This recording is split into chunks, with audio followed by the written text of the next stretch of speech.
ನೋಡಿ, ಶನಿವಾರ ಬೆಳಗ್ಗೆ 10:30ಕ್ಕೆ ಅರ್ಜಿ ವಿಚಾರಣೆಯನ್ನ ಮುಂದೂಡಿಕೆ ಮಾಡಲಾಗಿದೆ. ಸಿದ್ದರಾಮಯ್ಯ ಪರ ವಕೀಲ ಅಭಿಷೇಕ್ ಮನು ಸಿಂಘ್ವಿ ವಾದವನ್ನ ಮಂಡನೆ ಮಾಡ್ತಾರೆ. ಎಲ್ಲ ವಾದವನ್ನ ಆಲಿಸಿದಂತಹ ನ್ಯಾಯಮೂರ್ತಿಗಳು ಶನಿವಾರ ಬೆಳಗ್ಗೆ 10:30ಕ್ಕೆ ಅರ್ಜಿ ವಿಚಾರಣೆಯನ್ನ ಮುಂದೂಡಿಕೆ ಮಾಡಲಾಗಿದೆ. ಶನಿವಾರ ಬೆಳಗ್ಗೆ 10:00ವರೆಗೆ ಅರ್ಜಿ ವಿಚಾರಣೆ ಮತ್ತೆ ಶುರುವಾಗುತ್ತೆ. ಸಿಎಂ ಪರ ಸುದೀರ್ಘವಾಗಿ ವಾದವನ್ನ ಮಂಡನೆ ಮಾಡಿದ್ರು ಅಭಿಷೇಕ್ ಮನು ಸಿಂಘ್ವಿ. ಸುದೀರ್ಘ ವಿಚಾರಣೆಯನ್ನ ನಡೆಸಿ ಈಗ ಅರ್ಜಿ ವಿಚಾರಣೆಯನ್ನ ಮುಂದೂಡಿಕೆ ಮಾಡಲಾಗಿದೆ ಶನಿವಾರಕ್ಕೆ. ಆಗಸ್ಟ್ 31 ಅರ್ಜಿ ವಿಚಾರಣೆಯನ್ನ ಮುಂದೂಡಲಾಗಿದೆ. ಆಗಸ್ಟ್ 31ರ ಶನಿವಾರ ಮತ್ತೆ ಅರ್ಜಿ ವಿಚಾರಣೆಯನ್ನ ಹೈಕೋರ್ಟ್ ನಡೆಸುತ್ತೆ. ಸಿಎಂ ಪರ ಸುದೀರ್ಘವಾಗಿ ಅಭಿಷೇಕ್ ಮನು ಸಿಂಘ್ವಿ ಅವರು ವಾದವನ್ನ ಮಂಡನೆ ಮಾಡ್ತಾರೆ. ತುಂಬಾ ಆತುರವಾಗಿ ರಾಜ್ಯಪಾಲರು ಪ್ರಾಸಿಕ್ಯೂಷನ್ಗೆ ಅನುಮತಿ ಕೊಟ್ಟಿದ್ದಾರೆ. ಸಾಕಷ್ಟು ಕೇಸ್ಗಳಿದೆ. ಕುಮಾರಸ್ವಾಮಿ ಅವರ ಕೇಸನ್ನ ಕೂಡ ಇಲ್ಲಿ ಪ್ರಸ್ತಾಪ ಮಾಡ್ತಾರೆ. ಮುರುಗೇಶ್ ನಿರಾಣಿ ಅವರ ಕೇಸನ್ನ ಕೂಡ ಪ್ರಸ್ತಾಪ ಮಾಡ್ತಾರೆ. ಜೊಲ್ಲೆ ಅವರ ಕೇಸನ್ನ ಕೂಡ ಮಾಡ್ತಾರೆ. ಅದ್ಯಾವುದಕ್ಕೂ ಕೂಡ ಪ್ರಾಸಿಕ್ಯೂಷನ್ಗೆ ಅನುಮತಿ ಕೊಟ್ಟಿಲ್ಲ. ಆದರೆ ಸಿಎಂ ವಿಚಾರದಲ್ಲಿ ಬಹಳ ತರಾತುರಿಯಾಗಿ ರಾಜ್ಯಪಾಲರು ಪ್ರಾಸಿಕ್ಯೂಷನ್ಗೆ ಅನುಮತಿ ಕೊಟ್ಟಿದ್ದಾರೆ ಅಂತ ಹೇಳಿ ಸಿಎಂ ಪರ ಸುದೀರ್ಘವಾಗಿ ಅಭಿಷೇಕ್ ಮನು ಸಿಂಘ್ವಿ ವಾದವನ್ನ ಮಂಡನೆ ಮಾಡ್ತಾರೆ. ಕೊನೆಗೆ ಶನಿವಾರ ಬೆಳಗ್ಗೆ 10:30ಕ್ಕೆ ಅರ್ಜಿ ವಿಚಾರಣೆಯನ್ನ ಮುಂದೂಡಿಕೆ ಮಾಡಲಾಗಿದೆ. ಆಗಸ್ಟ್ 31ನೇ ತಾರೀಕು ಮತ್ತೆ ಅರ್ಜಿ ವಿಚಾರಣೆ ಆರಂಭ ಆಗತ್ತೆ. ಆಗಸ್ಟ್ 31ರ ಶನಿವಾರ ಮತ್ತೆ ಹೈಕೋರ್ಟ್ ಅರ್ಜಿ ವಿಚಾರಣೆಯನ್ನ ನಡೆಸುತ್ತೆ. ನೋಡಿ, ಘಟನೆ ನಡೆದು 10 ರಿಂದ 15 ವರ್ಷಗಳ ಬಳಿಕ ದೂರು ಕೊಟ್ಟಿದ್ದಾರೆ ಅನ್ನುವಂತಹ ಅಂಶವನ್ನ ಕೂಡ ಅಭಿಷೇಕ್ ಮನು ಸಿಂಘ್ವಿ ಅವರು ಉಲ್ಲೇಖ ಮಾಡ್ತಾರೆ. ಎಚ್.ಡಿ. ಕುಮಾರಸ್ವಾಮಿ ಪ್ರಾಸಿಕ್ಯೂಷನ್ಗೂ ಕೂಡ ಅನುಮತಿ ಕೊಟ್ಟಿಲ್ಲ. ಮತ್ತೊಂದು ಕಡೆ ಶಶಿಕಲಾ ಜೊಲ್ಲೆ ನಿರಾಣಿ ಕೇಸಲ್ಲೂ ಕೂಡ ಪ್ರಾಸಿಕ್ಯೂಷನ್ಗೆ ಅನುಮತಿ ಕೊಟ್ಟಿಲ್ಲ. ಹಲವು ಕೇಸ್ಗಳಲ್ಲಿ ಚಾರ್ಜ್ ಶೀಟ್ ಸಲ್ಲಿಕೆ ಆದರೂ ಕೂಡ ಪ್ರಾಸಿಕ್ಯೂಷನ್ಗೆ ಅನುಮತಿಸಿಲ್ಲ ರಾಜ್ಯಪಾಲರು. ಆದರೆ ಸಿಎಂ ಕೇಸಲ್ಲಿ ಮಾತ್ರ ತರಾತುರಿಯಲ್ಲಿ ಪ್ರಾಸಿಕ್ಯೂಷನ್ಗೆ ಅನುಮತಿಯನ್ನ ಕೊಟ್ಟಿದ್ದಾರೆ. ರಾಜ್ಯಪಾಲರ ನಿರ್ಧಾರ ಪಾರದರ್ಶಕವಾಗಿರಬೇಕು. ಅಭಿಷೇಕ್ ಮನು ಸಿಂಘ್ವಿ ಅವರ ವಾದ ನೋಡಿ, ಯಾವುದಕ್ಕೂ ಕೂಡ ರಾಜ್ಯಪಾಲರು ಉತ್ತರವನ್ನ ಕೊಟ್ಟಿಲ್ಲ. ಆದರೆ ಬಹಳ ಆತುರವಾಗಿ ರಾಜ್ಯಪಾಲರು ಸಿಎಂ ವಿಚಾರಕ್ಕೆ ಸಂಬಂಧಪಟ್ಟಂತೆ ಪ್ರಾಸಿಕ್ಯೂಷನ್ಗೆ ಅನುಮತಿ ಕೊಟ್ಟಿದ್ದಾರೆ ಅಂತ ಹೇಳಿ ಹೈಕೋರ್ಟ್ ಅಲ್ಲಿ ಇವತ್ತು ಸುದೀರ್ಘವಾಗಿ ವಾದ ಮಂಡನೆಯಾಗುತ್ತೆ. ಸಿಎಂ ಪರ ವಕೀಲರಾದಂತಹ ಅಭಿಷೇಕ್ ಮನು ಸಿಂಘ್ವಿ ಅವರಿಂದ ಸುದೀರ್ಘವಾಗಿ ಹೈಕೋರ್ಟ್ ಅಲ್ಲಿ ವಾದ ಮಂಡನೆಯಾಗುತ್ತೆ.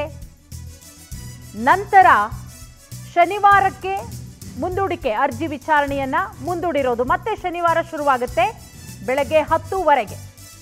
ಆಗಸ್ಟ್ 31ಕ್ಕೆ ಸಿಎಂ ಅರ್ಜಿಯ ವಿಚಾರಣೆಯನ್ನ ಮುಂದೂಡಿಕೆ ಮಾಡಿರೋದು.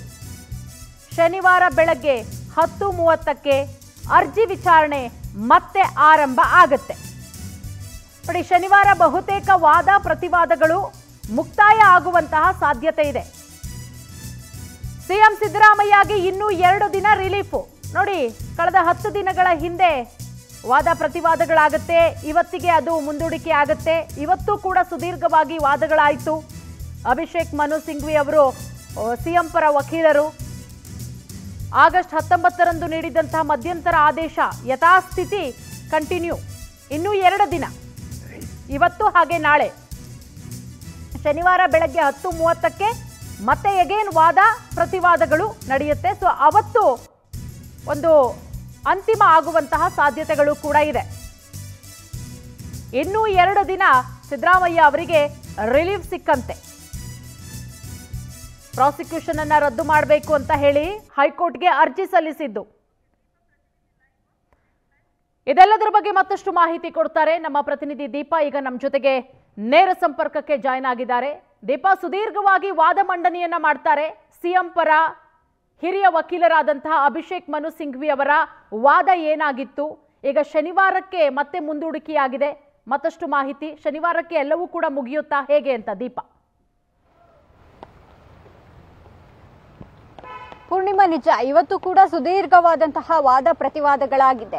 ರಾಜ್ಯಪಾಲರು ತರಾತುರಿಯಲ್ಲಿ ನೀಡಿದಂತಹ ಪ್ರಾಸಿಕ್ಯೂಷನ್ಗೆ ಅನುಮತಿ ಯಾವ ರೀತಿಯಾಗಿತ್ತು ಅನ್ನುವಂತಹ ವಿವರವನ್ನ ಇವತ್ತು ಮನು ಸಿಂಘ್ವಿ ಅವರು ನ್ಯಾಯಾಲಯದ ಮುಂದೆ ಅವರಿಗೆ ಒಂದ್ ರೀತಿಯಾಗಿ ಮನವರಿಕೆ ಮಾಡುವಂತಹ ಕೆಲಸವನ್ನ ಇವತ್ತು ಮಾಡಿರುವಂತದ್ದು. ಇದರ ಜೊತೆಗೆ ಒಂದಿಷ್ಟು ಹಳೆಯ ಪ್ರಕರಣಗಳು, ಹಳೆಯ ವಿವರಣೆಯನ್ನ ಹಾಗೂ ಸುಪ್ರೀಂ ಕೋರ್ಟ್ ನಲ್ಲಿ ನೀಡಿದಂತಹ ಒಂದಿಷ್ಟು ಜಡ್ಜ್ಮೆಂಟ್ ಗಳನ್ನು ಕೂಡ ಇವತ್ತು ವಿವರಿಸಿದ್ದಾರೆ.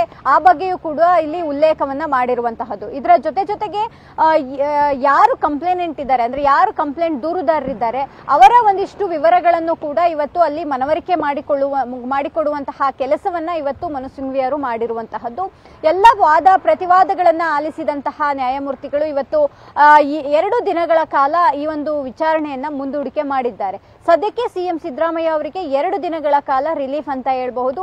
ಹಿಂದೆ ಯಾವ ರೀತಿಯಾಗಿ 10 ದಿನಗಳ ಒಂದು ರಿಲೀಫ್ ಇತ್ತು, ಮಧ್ಯಂತರ ಆದೇಶವನ್ನ ಅಂದ್ರೆ ಒಂದ್ ರೀತಿಯಾಗಿ ಅವರಿಗೆ ರಿಲೀಫ್ ಅನ್ನ ನೀಡಲಾಗಿತ್ತು. ಅದೇ ರೀತಿಯಾಗಿ ಇನ್ನೂ 2 ದಿನಗಳ ಕಾಲ ಈ ಒಂದು ಮಧ್ಯಂತರ ರಿಲೀಫ್ ಅಂತಾನೆ ಹೇಳ್ಬಹುದು. ಸದ್ಯದ ಮಟ್ಟಿಗೆ ಆ ರೀತಿಯಾದಂತಹ ಒಂದು ರಿಲೀಫ್ ಸಿಕ್ಕಿರುವಂತದ್ದು. ಆದ್ರೆ ಇವತ್ತು ಸಾಕಷ್ಟು ವಿಚಾರಗಳನ್ನ ಅಲ್ಲಿ ಚರ್ಚೆ ಮಾಡಿದ್ದಾರೆ. ಕೋರ್ಟ್ಗೆ ಮನವರಿಕೆ ಮಾಡುವಂತಹ ಕೆಲಸವನ್ನು ಕೂಡ ಸಿಎಂ ಪರ ವಕೀಲರು ಮಾಡಿರುವಂತಹದ್ದು. ಪೂರ್ಣಿಮಾ, ಎಸ್ ದೀಪಾ, ಈಗ ಶನಿವಾರಕ್ಕೆ ಮತ್ತೆ ಮುಂದೂಡಿಕೆ ಮಾಡಿರೋದ್ರಿಂದ ಶನಿವಾರ ಬಹುಶಃ ಮುಗಿಬಹುದಾ ಈ ಕೇಸು, ಹೇಗೆ ಅಂತ ಹೇಳಿ? ಒಂದ್ ರೀತಿಯಾಗಿ ನೋಡ್ತಾ ಹೋದ್ರೆ 2 ದಿನಗಳ ಕಾಲ ಸಮಯವನ್ನ ಕೊಟ್ಟಿರುವಂತಹ ಟೆಕ್ನಿಕಲಿ ವಿಚಾರವನ್ನ ನೋಡ್ತಾ ಹೋದ್ರೆ ಬಹುತೇಕವಾಗಿ ಅಂದೇ ಕೋರ್ಟ್ ತೀರ್ಪನ್ನ ನೀಡಬಹುದು, ನೀಡದೆಯೂ ಕೂಡ ಇರಬಹುದು. ಆದ್ರೆ ಇನ್ನು ಸುದೀರ್ಘವಾದಂತಹ ವಾದ ಪ್ರತಿವಾದವನ್ನ ಆಲಿಸಬೇಕು, ಇನ್ನು ಕೂಡ ಒಂದಿಷ್ಟು ವಿಚಾರಗಳಿಗೆ ಮನವರಿಕೆ ಆಗ್ಬೇಕು ಅನ್ನುವಂತಹದ್ದಿದ್ರೆ ಇನ್ನೊಂದು ಹಿಯರಿಂಗ್ ಕೂಡ ಆಗಬಹುದು. ಅದು ಎಲ್ಲವೂ ಕೂಡ ನ್ಯಾಯಮೂರ್ತಿಗಳ ಮೇಲೆ ತೀರ್ಮಾನ ಆಗಿರುತ್ತೆ. ಹಾಗಾಗಿ ಕಾದ್ ನೋಡ್ಬೇಕಾಗತ್ತೆ. Purnima, okay, thank you Deepa ತಮ್ಮೆಲ್ಲ ಮಾಹಿತಿಗಾಗಿ.